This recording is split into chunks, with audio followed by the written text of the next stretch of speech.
Welcome back to the South-South Awards. I want to congratulate you not just on this event, but for all your achievements since the start of this millennium.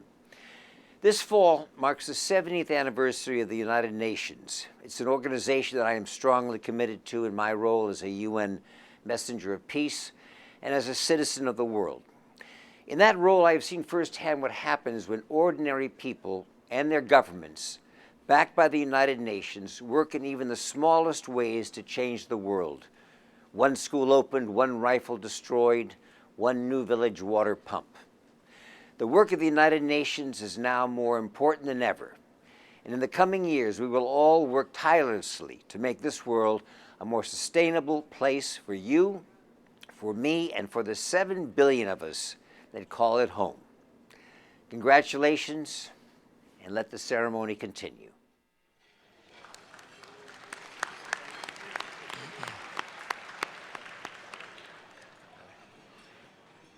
Thank you, Michael.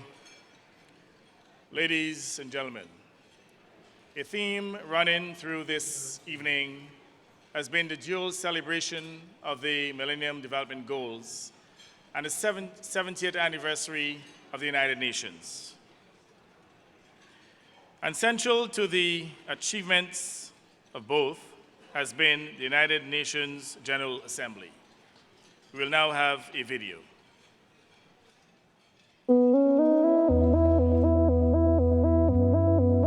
"70 years ago, the United Nations was created with the solemn vow to save succeeding generations from the scourge of war and to promote social progress and better standards of life in larger freedom. This commitment to a better future was noble and necessary, coming when the world was desperately struggling to rebuild from the most devastating war in history.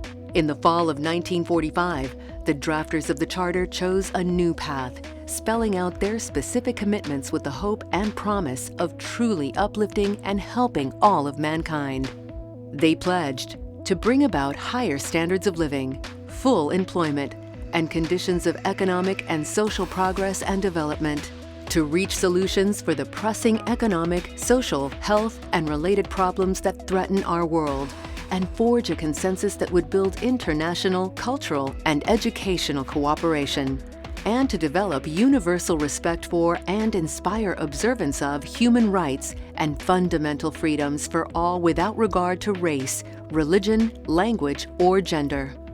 The late Secretary General Dag Hammarskjöld said the UN was created not to lead mankind to heaven, but to save humanity from hell. Even before the UN had its own home, it was working to save humanity by providing shelter and food for the overwhelming number of victims of World War II.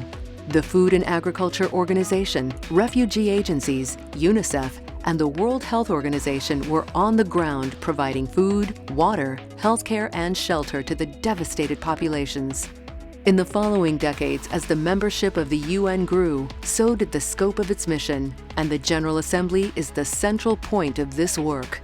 At the Millennium Summit in 2000, the General Assembly adopted the most ambitious development initiative ever, the Millennium Development Goals, a set of goals to transform the world. In August of this year, the General Assembly renewed its commitment to fulfilling the objectives the MDGs set out by creating a new set of goals for a dynamic and changing world, the Sustainable Development Goals, to guide us through the next 15 years. Building on the MDGs, these new goals seek to complete the earlier campaign with a strategy that balances the 3 dimensions of sustainable development: the economic, the social, and the environmental.